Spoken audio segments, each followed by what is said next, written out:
নমস্কাৰ বন্ধু বান্ধৱীসকল, আপোনালোকক মোৰ চেনেললৈ স্বাগতম জনাইছোঁ।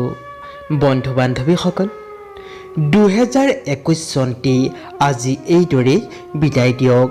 পাব মহাদেৱৰ বিশেষ কৃপা ও নতুন বছৰৰ পৰা হ'ব এজন সফল ব্যক্তি। তাৰেই দুটামান কথা লৈ আপোনালোকৰ ওচৰত উপস্থিত হৈছোঁ। বন্ধু বান্ধৱীসকল, ভোলানাথৰ কৃপা পাবলৈ হ'লে আৰু ধন টকাৰ অভাৱ কমিবলৈ হ'লে এই কামটি মহাদেৱৰ ওচৰত কৰক। এই কামটি অন্য একো নহয়, এটি মন্ত্ৰ। এই মন্ত্ৰটি স্বয়ং মহাদেৱে নিজেই ৰচনা কৰা। এই মন্ত্ৰটি এবাৰ শুনা মাত্ৰকেই দেৱ আদিদেৱ মহাদেৱৰ কৃপা অৱশ্যেই লাভ হয়। এইটো সাধাৰণ মন্ত্ৰ নহয়, ডাঙৰ ডাঙৰ ঋষিমুনি, ডাঙৰ ডাঙৰ পণ্ডিতসকলে জপ কৰি আহিছে আৰু মহাদেৱৰ কৃপা লাভ কৰিছে। স্বয়ং ৰাৱণে এই মন্ত্ৰ জপ কৰি ত্ৰিভুৱন জয় কৰিব পৰা শক্তি পাইছিল।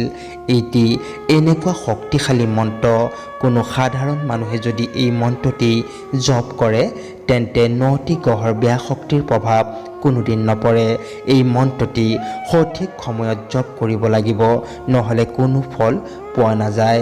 এই মন্ত্ৰটি জপ কৰা দুটি উত্তম সময় হ'ল অৰ্ধৰাতি 12টা বজাত আৰু ৰাতিপুৱা সূৰ্য উদয় সময়ত। এতিয়া জানো আহক, অৰ্ধৰাতিত কৰা অৰ্থ আৰু ৰাতিপুৱা কৰা অৰ্থ কি হয়।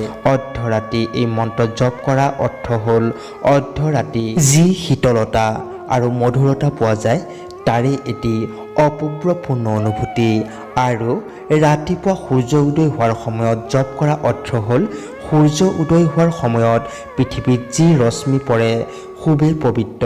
সেয়েহে এই মন্ত্ৰটি যদি নতুন বছৰৰ প্ৰথম দিনটিত অৰ্থাৎ 31 ডিচেম্বৰ ৰাতি 12টা বজাত আৰু 1 জানুৱাৰী ৰাতিপুৱা সূৰ্য উদয়ৰ সময়ত জপ কৰিব পাৰে তেন্তে গোটেই বছৰ জুৰি আপোনাৰ সুখ শান্তি সমৃদ্ধি আৰু ধন টকাৰ কোনো অভাৱ নহয়।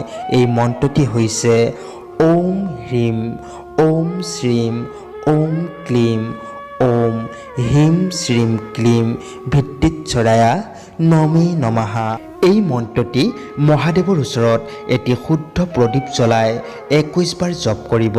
দেখিব আপোনাৰ মনোকামনা অতি শীঘ্ৰেই পূৰ্ণ হৈছে।